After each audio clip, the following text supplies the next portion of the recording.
और मुझे उम्मीद है कि आप लोग पिछले लगभग 1.5 घंटे से इंतज़ार कर रहे हैं अपने उस चहीते समाजी कार्यकर्ता को देखने के लिए, सुनने के लिए और जानने के लिए कि क्या दिल की बात करने के लिए वो इस दिलवालों के शहर दिल्ली में आए हैं। जी, मैं जानता हूँ आप लोगों के लगातार फ़ोन, स्टेटस, कॉल्स बराबर मुझे पहुँच रहे हैं और लोग पूछना चाहते हैं कि आखिर विनय दुबे कहाँ रह गए कि आपने कहा था कि आपसे मुलाकात 8 बजे कराई जाएगी। लेकिन दिल्ली के ट्रैफिक के बारे में आप लोग बखूबी वाकिफ़ हैं और आप जानते हैं बहुत अच्छी तरह जिस तरीके के हालात हैं राजधानी दिल्ली के। एयरपोर्ट से लेकर के पुरानी दिल्ली तक आने में विनय दुबे को खासा वक्त लग गया और लगभग 1.5 घंटे का वक्फा गुजर गया। आप तमाम लोगों का हिंदुस्तान लाइव पर मैं फरहान याहिया बहुत बहुत स्वागत करता हूं, आप सबका इस्तकबाल करता हूं। हर दिल अजीज़ वो शख्सियत की जो कोई तारुफ की मोहताज नहीं है। विनय दुबे जिन्होंने कि पिछले 1 से 1.5 साल में ऐसे मुद्दे उठाए, ऐसे मामलात अपने सोशल मीडिया प्लेटफॉर्म पर रखे कि जिनकी वजह से आज पूरी दुनिया विनय दुबे से वाकिफ़ हो गई। न धर्म, न जात, किसी तरीके का रंग भेद, न कोई ये देखना कि व्यक्ति किस तरह का है, यानी कि अमीर गरीब कोई ऊंच नीच नहीं रखी। दुबे जो अपने वीडियो का जो साइन इन देते हैं सबसे पहले यही कहते हैं, कैसे हैं दोस्तों, मैं विनय दुबे मुंबई से। सुनना चाहते हैं, ज़्यादा वक्त ज़ाया नहीं करता विनय दुबे को। विनय, आपका दिल्ली में बहुत बहुत स्वागत। नमस्कार। और आप यहाँ पहुँचे, लोग बेसब्री से आपका इंतज़ार कर रहे हैं पिछले लगभग 1.5 घंटे से। मैं क्षमा चाहूँगा आप सभी से, आप लोगों को बहुत लंबा इंतज़ार करा दिया। कुछ ट्रैफिक की वजह से दिक्कतें होने के कारण आज थोड़ी देर से पहुँचा हूँ, उसके लिए मैं आप लोगों से हाथ जोड़ के माफ़ी मांगता हूँ। बहरहाल ये तो खैर हो गया। विनय, इससे पहले कि मैं आगे मुद्दों की बात करूं और पूछूं, सबसे पहले ये जानना चाहता हूं आखिर मोटिव, ऑब्जेक्टिव क्या है कि आप ना हिंदू, ना मुस्लिम, ना सिख, ना ईसाई, कोई जात, कोई धर्म कुछ नहीं देख करके बस एक इंसानियत के लिए आगे खड़े होते हो। आगे क्या इरादा है, क्या मोटिव है, क्या एम है आपका? देखिए, मेरा जो स्कूलिंग हुई है, जो परिवेश है, उसमें कभी भी जात धर्म की भेदभाव नहीं सिखाया गया। मैं जिस परिवेश में रहा हूँ, मैं ब्राह्मण परिवार से आता हूँ, वहाँ पे कभी भी ये नहीं बताया गया कि किसी से आप अलग अलग विभाजनिक तरीके से देखें।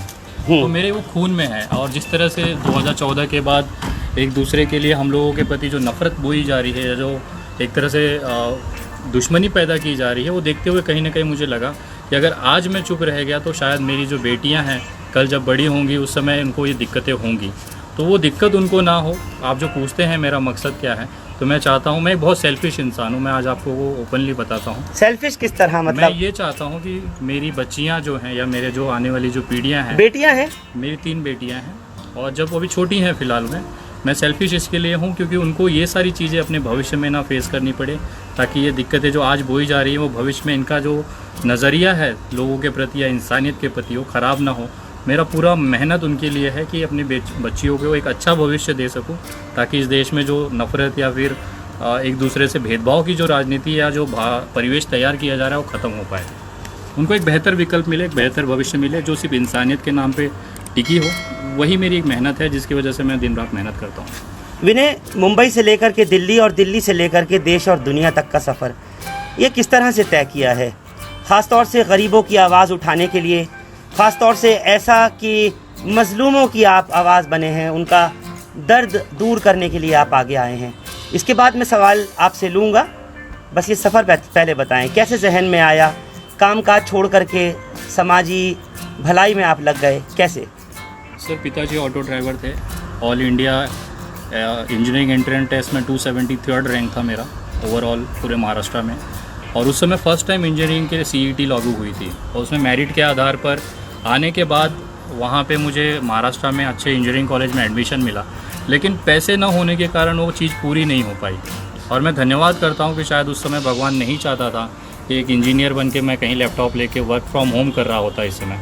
तो मेरे पिताजी की जो दिक्कतें मैंने देखी, क्योंकि ऑटो ड्राइवर थे, उनको हर जगह से दिक्कत होती थी, परिवार गरीबी में रहा, सारी चीज़ें देखने के बाद अच्छा स्कोप मैंने कमाया, कॉर्पोरेट हाउसेज़ में मैं बड़े पदों तक गया, बट कहीं ना कहीं लगा कि पापा जैसे और भी ऑटो ड्राइवर लोग हैं जो इस समय सड़कों पे या रस्तों पे परेशान होते हैं, और कोई भी नेता, कोई भी पॉलिटिकल पार्टी उनके लिए खड़ी नहीं होती है। तो मेरे मन में ये था कि कहीं ना कहीं अगर मैं अपने परिवार के लिए कुछ कर पा रहा हूँ तो ऐसे बहुत सारे परिवार हैं जो कहीं ना कहीं उनको ज़रूरत है अपनी, और वो देखते हुए मैं सामाजिक कार्यों में आया। जहाँ तक लोगों को राशन वगैरह हो गया, ब्लड की हो गया, मेडिकल हेल्प हो गई, वो करता था। फिर देखा धीरे धीरे जब 2014 के बाद से जो माहौल बनना चालू हुआ, उसमें तो एक अलग ही स्वरूप देश का दिखाने लगे, जो कि हमारी हकीकत थी ही नहीं।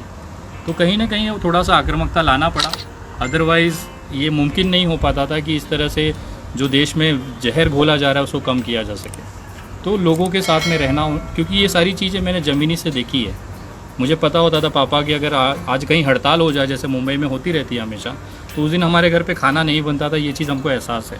तो ऐसे बहुत सारे परिवार हैं उनको ये दिक्कतें ना हो, इसकी वजह से दिन रात लड़ाई लड़ते हैं सर सड़कों पे। चलिए विनय, अब मैं आपसे मुद्दे की बात करता हूँ। आपके ऊपर सीधा आरोप भी लगा है और आप, मेरा ख्याल है कि इस सवाल के लिए प्रिपेयर होके आए होंगे।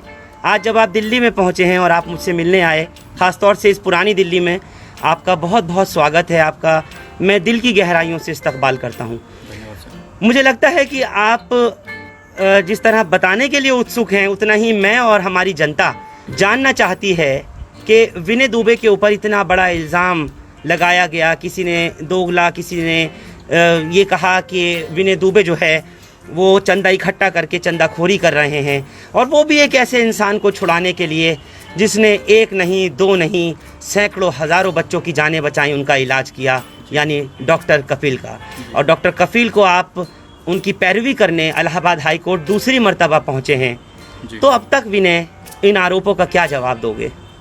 देखिए, सबसे बड़ी बात, जिस तरह से जिस लॉबी ने आरोप लगाए थे, मुझे नहीं पता है उनसे मेरी क्या दुश्मनी है, और उनकी जो भाषा या जो उनके जो तरीके हैं, उन्होंने एक समय ऐसा था कि डॉक्टर कफील पे भी उंगली उठा दी थी। जब उन्होंने अपने आर्थिक हालातों पे जब उन्होंने क्राउड फंडिंग की थी, तो उनके ऊपर भी सवाल उठा दिए थे। सबसे बड़ी बात, ये जो तबका है ये केवल सवाल उठा सकता है। मेरे सबसे कौन सा तबका है ऐसा ये जो सवाल उठा रहा है? सर देखिए, उनका काम है दिन रात मेहनत करना और लोगों को क्रिटिसाइज़ करना। उनकी खुद की औकात नहीं होती है अगर कुछ कर पाएँ रास्तों पे उतर के या सड़कों पे, तो उनका एक ही काम होता है कि जो कर रहा है उसकी टांगें खींचो। सबसे मेरे बड़े भाई हैं शायर इमरान प्रतापगढ़ी, जब उन्होंने एक अच्छी चीज़ चालू की, उस पर भी उनकी टांग खिंचाई की गई। उसके बाद में डॉक्टर कफील खान ने सब कबूल किया है ऑन वीडियो कि आर्थिक परिस्थिति नहीं सही होने के कारण उन्होंने लोगों से मदद मांगी। उस समय भी यही तबका था जो कफील खान को गलत समझा रहा था या उनको बता रहा था। आज अगर मैं उनके लिए कर रहा हूँ, 2 साल पहले डॉक्टर कफील खान की वीडियो आई थी जिसमें उन्होंने कबूल किया था कि जो भी आर्थिक क्राउड फंडिंग है किस तरह से की जा रही, क्यों की जा रही है। और आज समझिए 2 साल बाद भी अगर उनको लगता है कि उनकी आर्थिक स्थिति सही होगी, तो मुझे लगता है कि सड़क किनारे अगर कोई दुकान पे अगर या पटरी पे भी बैठा होगा, उसको भी आप बोलेंगे तो भी चीज़ समझ सकता है कि उनकी आर्थिक परिस्थिति कैसी हो सकती है। एक सामाजिक कार्यकर्ता होने के नाते, क्योंकि डॉक्टर कफील खान किसी के घर का मामला नहीं है। अगर उनका पारिवारिक मामला होता तो वो क्यों दुनिया से अपील करते कि मदद करो। आप लोग सब लोग मिलकर ट्वीट करते हैं, आवाज़ उठाते हैं, क्यों करते हैं? क्योंकि डॉक्टर कफील खान किसी एक व्यक्तिगत मामला नहीं है, वो देश का मामला है, और जो देश का विषय है वो हमारा विषय है। अगर उनको छुड़ाने के लिए अगर हमने कोशिश की है, और बाकायदा मैं तो बैंक स्टेटमेंट लिखा चुका हूँ एक पत्रकार महोदय से, उन्होंने पूरा स्टेटमेंट मैंने रखा हुआ है कि कितने पैसे आए हैं। अगर आप चाहें तो मैं अभी भी रख सकता हूँ। बिल्कुल, मैं ज़रूर चाहूँगा, और हिंदुस्तान लाइव की वो जनता जो इस वक्त दिल्ली में, देश में और दुनिया भर में आपको देख रही है, मैं चाहूँगा एक बार आप वो स्टेटमेंट, जो अकाउंट नंबर आपने दिया था, जो मोबाइल नंबर से आपने लिंक किया था, आपको लगातार लोग पैसा भेजते रहे और अभी भी भेज रहे हैं डॉक्टर कफील खान की रिहाई के लिए। मैं पूछना चाहूँगा अभी विनय आपसे कि ऐसे में कितना पैसा आ गया, क्योंकि आपने करोड़ रुपए तक की बात करी थी, आया कितना पैसा जिसके लिए ढोल तो बज गया इतना ज़्यादा कि करोड़ों रुपया पहुंच गया? क्या वाकई करोड़ों रुपया आपके पास आया? क्योंकि जिन लोगों को आप अंधभक्त कहते हैं वो आपको कहते हैं कि चंदाखोर हैं। देखिए, सबसे बड़ी बात, लॉकडाउन में लोगों को खाने के पैसे नहीं हैं। आज राशन के लिए या फिर ज़रूरी एक इंसान की जो परिवार की ज़रूरत है उसको पूरी करने के लिए लोग एक दूसरे से मदद मांग रहे हैं कि भैया मुझे उधार दे दो, राशन करना है, अगले महीने मैं आपको दे दूंगा। ये परिस्थिति ज़मीनी स्तर पे आम जनता, कॉमन मैन की है, जहाँ से आप आते हैं, मैं आता हूँ। तो अगर इस स्थिति में अगर मैं क्राउड फंडिंग मांग रहा हूँ और लोग आरोप लगा रहे हैं कि 30 लाख रुपए आया, 1 करोड़ आया, 5 करोड़ आया, तो मैं आज उनके मुंह पे, मैं अपशब्दों के लिए मानस क्षमा चाहता हूँ। नहीं, आपको इजाज़त है, आपके जो भी आप अपशब्द इस्तेमाल करते हो आप बिल्कुल इस्तेमाल कर सकते हो, ऐसे लोगों के लिए ख़ास तौर से कि जो बगैर जांचे, बगैर परखे आपके ऊपर आरोप लगा रहे हैं। तो ऐसे लोगों पे आज मैं खुल के लंबा चौड़ा बिलबिलाता हुआ मूत्रदान करने जा रहा हूँ। एक छोटी सी स्टेटमेंट है, मैं आपके सामने भी रखना चाहता हूँ, मैंने पहले भी दिखाई है। विनय दुबे के पास कितने करोड़ों रुपए आए, मैं बता रहा हूँ, उनको लात मारी थी पिछली बार भी कि 25,000 करोड़ रुपया जमा हुआ, जो उखाड़ना है उखाड़ ले मेरा। आज आपको वास्तविकता दिखाता हूँ क्योंकि ये मेरी जिम्मेदारी होती है। 25,000 करोड़ किसका मतलब? यानी लोगों को आपने, अब मोदी जी जुमला दे सकते हैं तो मैं नहीं दे सकता हूँ। हाँ जी, 20 लाख करोड़ का, हाँ, तो मैंने 25,000 करोड़ बोल दी तो कौन सी गलत कर दी। आज मैं वास्तविकता दिखाना चाहता हूँ हिंदुस्तान लाइव के माध्यम से कि एक्चुअल में, क्योंकि मेरी जिम्मेदारी होती है, अगर किसी ने मुझ पर विश्वास करके कुछ भेजा है तो मेरी जिम्मेदारी होती है वो ट्रांसपेरेंसी, वो पारदर्शिता मुझे दिखानी है उनको। ये स्टेटमेंट मैं आपको दिखाना चाहूँगा। ये वो मैं आप लोगों को दिखा दूं इस वक्त की एक बड़ी खबर। ये विनय दुबे जो मुंबई से दिल्ली आए हुए हैं हिंदुस्तान लाइव पर, अपने HDFC बैंक लिमिटेड की वो पासबुक आपको दिखा रहे हैं, जिसके ऊपर लोगों ने आरोप लगाया है इस बात का कि विनय दुबे ने चंदा इकट्ठा किया है डॉक्टर कफील खान की रिहाई को लेकर के। आखिर में ये चीज़ ज़रूर आप लोगों को समझनी होगी कि ये वो विनय दुबे है कि जो डॉक्टर कफील खान के ना रिश्तेदार हैं, ना उनकी धर्म के हैं, ना उनकी जात के हैं, ना उनकी बरादरी के हैं, लेकिन एक गैर इंसानी अमल जो उनके साथ किया गया इतने हज़ारों बच्चों की जान बचाने वालों के लिए, और एक वो डॉक्टर के जिसने अपनी परवाह नहीं करी नौकरी की, अपनी मासूम बच्ची की, अपनी माँ की, अपनी बीवी की परवाह किए बगैर उस डॉक्टर ने गोरखपुर मेडिकल कॉलेज का जिस तरह से मुद्दा उठाया, वो सब आपको मालूम है बखूबी किस तरह से फंसाए गए। उनकी रिहाई के लिए विनय दुबे ने आवाज़ उठाई, उनके रिहाई के लिए चंदे की बात करी आप लोगों से, और आप जनता ने भरपूर सहयोग भी दिया।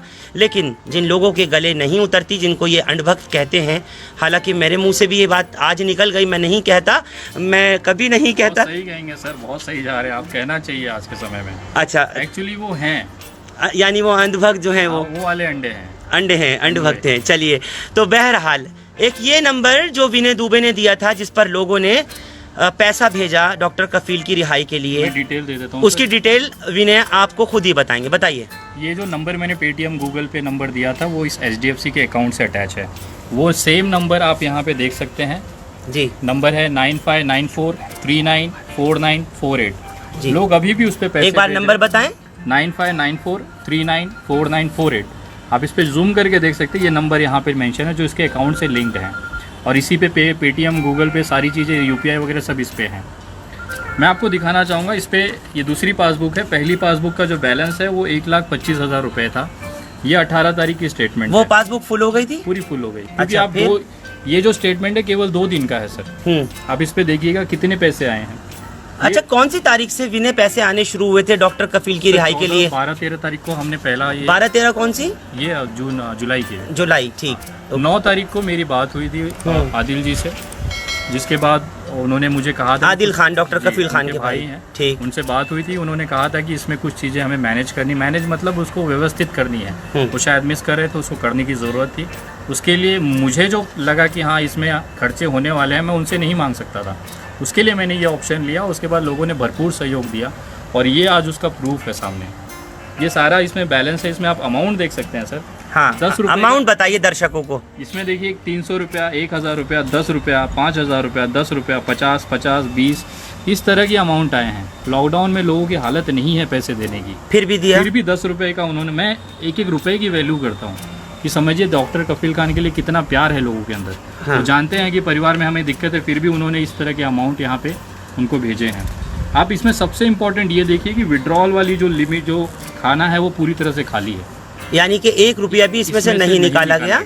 क्योंकि मैं जितने भी एक्सपेंसेस हुए हैं या जितने भी खर्चे हुए हैं वो मैं कैपेबल हूँ करने में, जितनी मेरी क्षमता है उतना मैं कर रहा हूँ। जिस दिन इसकी ज़रूरत पड़ेगी मैं विड्रॉल करूँगा और आप लोगों को इसकी जानकारी भी अपडेट करूँगा। तो आप ये विड्रॉल वाला सेक्शन देखिए, ये पूरी तरह से खाली है। ये आप आगे भी जाएंगे तो अमाउंट आप देख सकते हैं, इसमें 100 रुपये, 25 रुपये, 10 रुपये, 10 रुपये, इस तरह से लोगों ने इसमें भेजे। विड्रॉल आप देखिए पूरी खाली है विड्रॉल की जी। इसके साथ में तीसरा जो है ये भी पेज आप देखिए, इस तरह से पूरी जो लास्ट तक गई हैं, ये पूरी जो लास्ट तक गई हैं। अगर आपका लाइव हो रहा है तो अपने दर्शकों को भी दिखा सकते हैं आप, कोई हर्ज नहीं। इसमें देखिए 1,56,000 की जो लास्ट क्लोजिंग है 1,59,367। ये देखिए, आप लोग गौर से देख सकते हैं, जो लोग देश विदेश से भेज भी रहे होंगे पैसा या चंदा डॉक्टर कफील की रिहाई के लिए, जिसके लिए आवाज़ उठाई है विनय दुबे ने, मुंबई वालों ने, इसमें क्लोजिंग है 1,59,000। अच्छा, विड्रॉल पूरा देख रहा हूँ मैं भी, पूरा खाली है, 1 रुपया भी आपने नहीं निकाला। देखिए लास्ट क्लोजिंग है। बिल्कुल, मैं दिखाना चाहूँगा, थोड़ा सा लाइट और कैमरा इधर करवा दें। ये देखिए पूरा जूम, इसमें हमारी विड्रॉल पूरा खाली है। पूरा विड्रॉल खाली है। कब की डेट तक का है ये? 19 तारीख तक का सर, ये 19 जुलाई तक का। 19 जुलाई तक, ये देखिए। उसके बाद नहीं कुछ पैसा आया? उसके बाद स्टेटमेंट लेना है, वो भी अपडेट करेंगे सर। ओके, क्योंकि उसके बाद हमने बंद कर दिया था, उसके बाद क्राउड फंडिंग नहीं की है। ओके। जो पीक था ये था जिस समय सबसे ज़्यादा अपील की गई और लोगों ने जो भेजे हैं। आप देखिए, एक भी एंट्री कहीं विड्रॉल की नहीं है, सारी ट्रांजैक्शन आप देख ही पा रहे होंगे। और लोगों ने, किसी ने 5 रुपए, किसी ने 10 रुपए, किसी ने 30, किसी ने 100, किसी ने 1000, 1-1 रुपए तक आए हैं, 1-1 सिंगल रुपए तक आए हैं। सिंगल रुपए तक आए हैं। लोगों को पता चला कि भाई हम नहीं भेज सकते, तो कम से कम उन्होंने एक विनय- मनोबल बढ़ाने के लिए 1 रुपया भेजा। विनय, कितना इसमें अमाउंट है जो आप क्लोजिंग में है, आप जो दिखाना इस चाह समय रहे हैं? 1,59,000 है सर। और आज अगर बात करें तो कितना आ गया होगा डॉक्टर कफील की? इस समय 2 लाख के आसपास हैं। 2 लाख टोटल। आपको अपडेटेड है वो? यस 2 लाख के आसपास है। उसकी भी स्टेटमेंट मैं अपने पोस्ट पे इसको बाकायदा स्कैन करके डाल दूंगा। जिसको भी क्रॉस चेक करना है वो अपने HDFC ब्रांच चले जाए, अकाउंट नंबर मेंशन कर दूंगा, वो आप खुद से वेरीफाई कर लें। जिन्होंने भी भेजा, मैं आपके चैनल के माध्यम से बोलना चाहता हूं कि अगले कुछ दिनों में अपने पेज पे मैं सारी स्कैन कॉपीज़ डाल दूंगा अकाउंट नंबर के साथ। आप HDFC के अगर आपके कोई संबंधी या कोई वर्किंग होगा, दोस्त वगैरह, उससे आप पूछ लीजिएगा कि ये जो जानकारी मैं दे रहा हूँ वो सही है या गलत है। इस तरह के आरोपों से विनय कितना फ़र्क पड़ता है, अगर आप मुझे बता सको तो? क्या आपकी किसी कार्यशैली पर कोई फ़र्क पड़ सकता है? क्या आपको ऐसा लगता है कि आपको इस तरह के इल्ज़ामों से, उन अंधभक्तों से जिनको आप बार बार पुकारते हैं, आपको लगता है कोई फ़र्क पड़ेगा? मुझे घंटा फ़र्क नहीं पड़ता सर कि कितना अपना पिछवाड़ा रगड़ लें। विनय दुबे को आज तक बड़े बड़े आके निचोड़ के चले गए, ये तो चूजे हैं, मतलब जो आज जंप मार रहे हैं।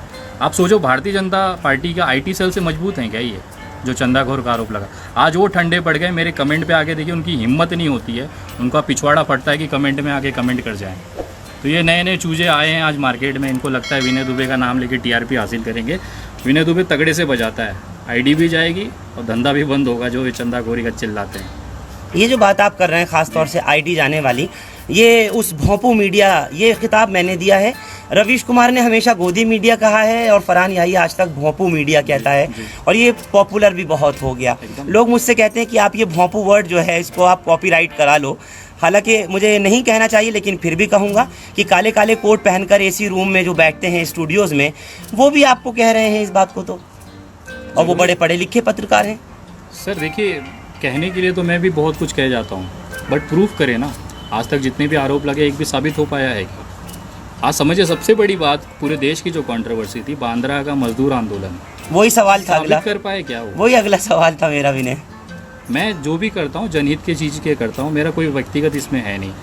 25 लाख रुपीज़ पर एनम का पैकेज रहने के बाद भी मैं नौकरी छोड़ के आज यहाँ घूम रहा हूँ सड़कों पे। मैं पागल तो नहीं हूँ ना।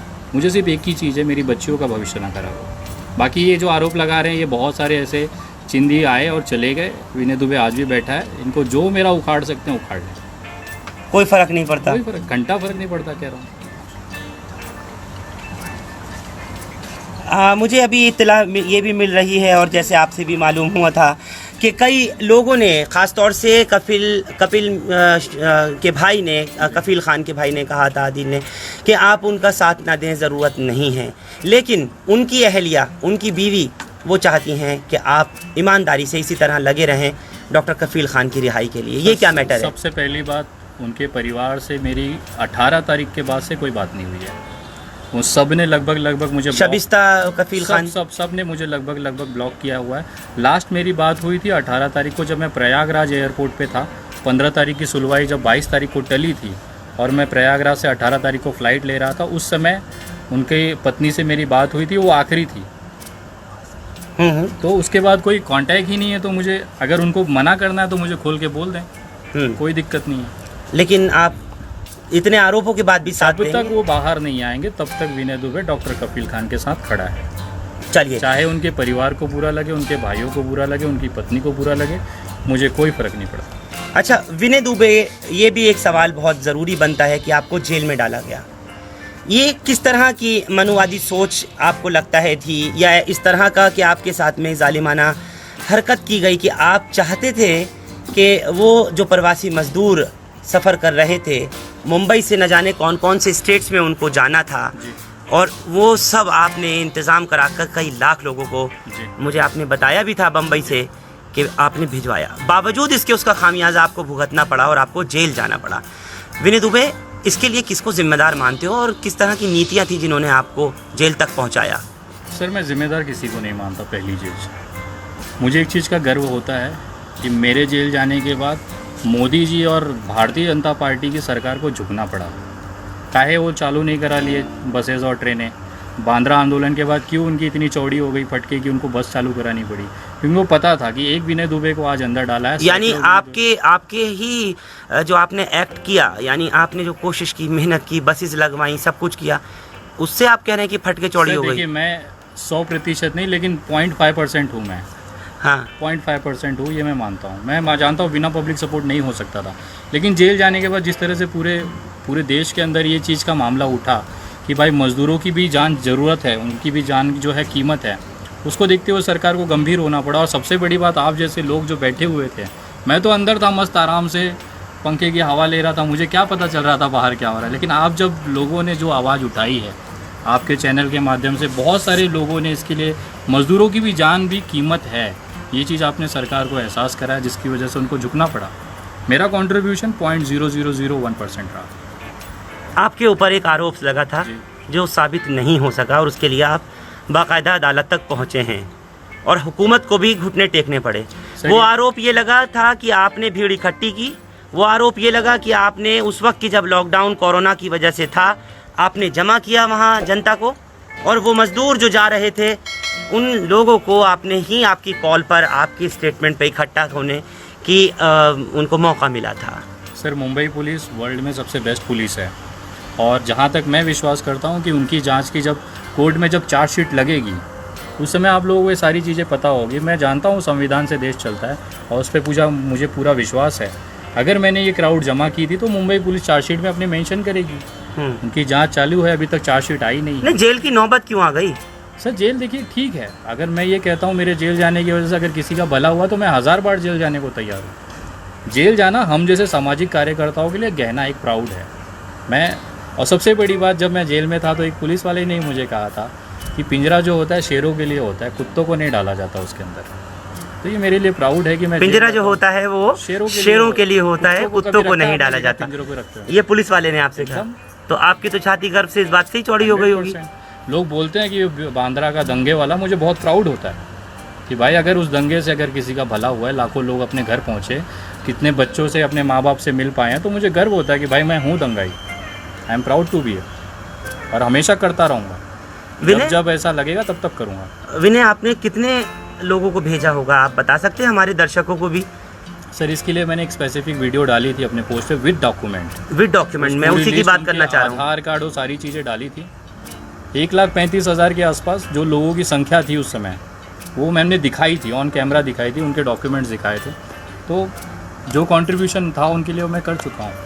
सोनू सूद थोड़ी हूँ कि उसकी मार्केटिंग करूँगा। चलिए, अब आपने खुद ही नाम ले लिया, आपको न जाने क्यों ये पता है कि मैं आपसे क्या सवाल पूछने वाला हूँ, आप वो आगे से बोल देते हैं, और यही मैं सोचता हूँ कि आपकी काबिलियत है। विनय, मैं आपसे ये भी पूछूंगा कि आपने 1 लाख से ऊपर लोगों को भेजा, उसके बाद फिर सोनू सूद के ऊपर आपने खुले तौर पर बड़े लंबे चौड़े चिट्ठे पेश किए, और मैंने भी देखा था, आपसे बात भी की थी मुंबई रहते हुए। वो सारी चीज़ आपको क्या लगता है, सोनू सूद पर जो इल्ज़ाम थे वो सटीक थे? एकदम है, आज भी हैं, और गलत है तो बोले, सोनू सूद मानहानि का केस करे कोर्ट में, मैं बताता हूँ सबूत के साथ में। और दूसरा सबसे बीच, उसके पीछे भारतीय जनता पार्टी की IT सेल ही क्यों थी? मुझे वो चीज़ समझ में नहीं आई कि जो जय हो कर रहे थे वो मोदी भक्ति क्यों थे? कहीं ना कहीं महाराष्ट्र सरकार की नाकामी दिखाने के लिए, मतलब एक तरह से उसको साबित करने के लिए कि महाराष्ट्र सरकार नाकाम है मजदूरों के, इसके लिए मोदी जी ने और भारतीय जनता पार्टी की IT सेल ने सोनू सूद को हीरो बनाया। मैं तो आज डंके की चोट पे बोलता हूँ, 1 नंबर का एक्टर है। बिना वो इतना बड़ा दलाल मैं बोल सकता हूँ कि बिना पैसे लिए वो ट्वीट नहीं मारता। 5 लाख 10 लाख रुपए एक ट्वीट की फीस है उसकी, वो बंदा मजदूरों की मदद करेगा। आपको लगता है जो कुछ था वो सब फरेब था, छल था, ढोंग था, स्क्रिप्टेड है? एकदम। अभी भी मैं डंके की चोट पे बोलता हूँ, प्रूफ किया है एक ही जैसी आईडी सबकी क्यों नहीं? अभी अगर आप बनाएंगे आईडी तो अपना नाम डालेंगे, कुछ एक अल्फ़ाबेट डालेंगे, सबकी एक ही सीक्वेंस सबकी। और सबसे शॉकिंग, सोनू सूद ने पहली बस चलाई थी 10 मई सन 2020 को, और सारे मज़दूरों को ट्विटर पे जाना है, उनको सपना आ गया था कि भाई हमको अप्रैल में ही आईडी बना के रखनी है। अप्रैल के महीनों में आईडी बना दी गई, और मई में जब पहली बस गई उसके बाद सबको वो घर पहुंचाने लगे। इतना सबसे बड़ा बवाल तो तब था, सबसे बड़ा ढोंग तो तब था जब एक बच्चे के पैदा होने पे उसका नाम सोनू सूद रख दिया गया। वो ना बच्चा आज तक मिला, ना वो महिला मिली। सब कुछ तो सोशल मीडिया पे ही चल रहा है ना। अच्छा, क्या चीज़ विनय ऐसी आप बताना चाहोगे हिंदुस्तान लाइव के दर्शकों को, क्योंकि हमको न सिर्फ हिंदुस्तान में विदेश में भी, जिस तरह आपको भी पसंद किया जाता है, लोग इंतज़ार में थे इस चीज़ को लेकर। क्या ऐसा कोई खुलासा, ऐसी कोई बात जो आप मौजूदा मोदी हुकूमत के लिए करना चाहोगे आज हमारे प्लेटफॉर्म से? मैं एक प्रोजेक्ट पे वर्क कर रहा हूँ, कफील खान के साथ साथ मैं उस पर काम कर रहा हूँ। कोरोना के विषय में बहुत बड़ा खुलासा बहुत जल्द मैं करने वाला हूँ। कोरोना आई है सन 2019 के अंतिम में, बट ये प्रोजेक्ट शुरू हो गया था 2017 में। उसकी दवाइयाँ पेटेंट कर चुके थे 2000। प्रोजेक्ट मतलब क्या आपका कहने का? मैं एक रिसर्च पे हूँ, मैं एक प्रोजेक्ट मतलब प्रोजेक्ट इन द सेंस एक असाइनमेंट पे हूँ। मैं एक थोड़ी सी रिसर्च करता हूँ, क्योंकि मैं बिना कोई एविडेंस बात नहीं रखता हूँ।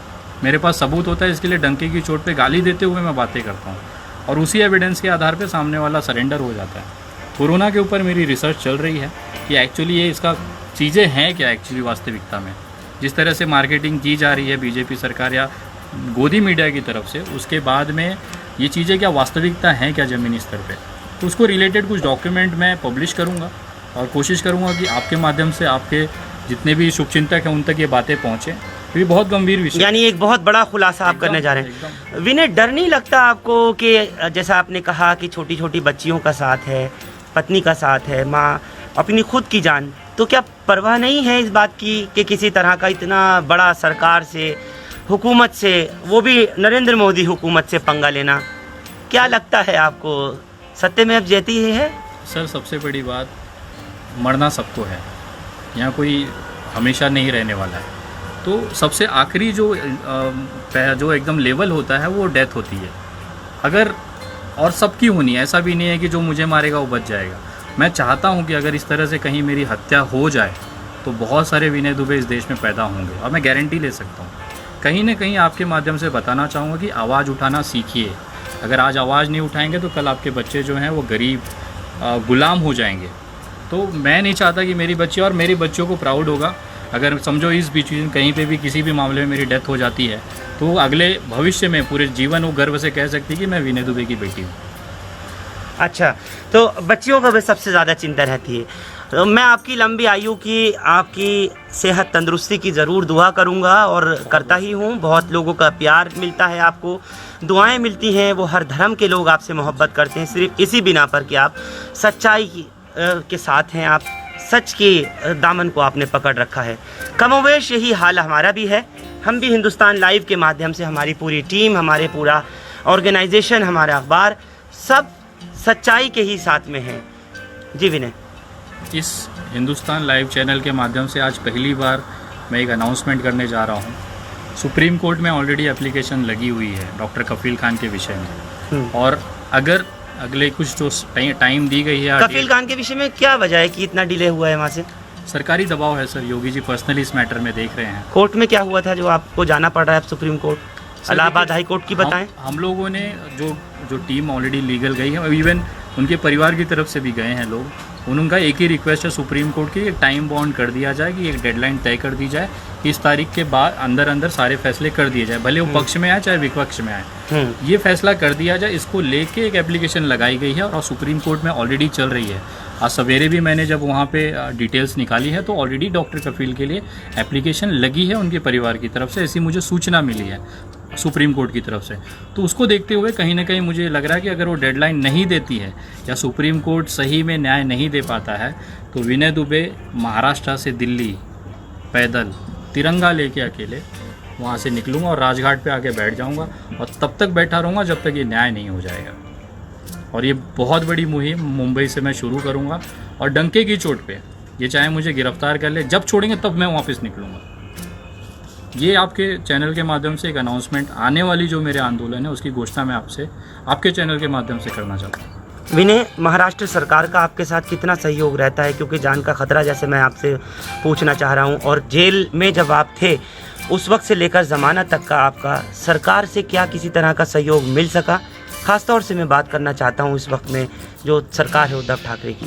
सरकार के लिए मैं एक आरोपी था, मैं उनका कोई मेहमान नहीं था, ना उनका कोई पार्टी का था। तो जो ट्रीटमेंट था मुझे जो मिला, एक आरोपी वाला ही मिला वहाँ पे। उन्होंने जिस तरह से इन्वेस्टिगेशन किया, जिस तरह से, आप समझिए अगर सरकार मुझ पे मेहरबान होती तो मेरी गाड़ियाँ वहाँ पे आज सीज़ नहीं की गई होती। अगर सरकार मुझे कोऑपरेट कर रही होती तो मेरे सारे बैंक अकाउंट सील नहीं कर दिए गए होते, और आज भी चार्जशीट इतनी देरी से नहीं गई होती। और जब चार्जशीट आएगी उसके बाद मैं कानूनी प्रक्रिया को उसको ले जाऊँगा। और रही बात, जैसी भारतीय जनता पार्टी का मेरा संबंध है वैसा ही मेरा वो मेरे महाराष्ट्र सरकार के सरकारों से मेरे संबंध है। तो कोई तो ऐसा होगा, कोई तो ऐसी पार्टी होगी पूरे देश की कि जिसका आपका संबंध भारतीय जनता पार्टी जैसा ना हो, वो विनय दुबे का विनय दुबे जैसा ही हो। सर देखिए, हर जगह कहीं ना कहीं कमियां होती हैं। हमारे एक सामाजिक कार्यकर्ता का नियम होता है कि उन कमियों को सही करने का काम करे, ना कि सरकार की वाहवाही में अपना बोलते हैं ना तलवे चाटने का काम करे। एक सोशल एक्टिविस्ट की ये रिस्पॉन्सिबिलिटी होती है जो सरकार की कमियां हैं उसे ठीक करे, क्योंकि उसमें जनता की जीवन और उनकी जान जुड़ी होती है। तो मैं वाहवाही करके तलवे चाट के कहीं पहुंचने के चक्कर में नहीं हूं। जहां कमी दिखेगी वहां लात मारूंगा। विनय, ना आप ना हिंदू देखते, ना मुसलमान देखते, ना आप सिख देखते, ना ईसाई देखते, आप सिर्फ एक इंसान देखते हो एकदम। तो ये जो सोच बनी है आपकी विनय, ये किससे प्रेरित होके हुआ है?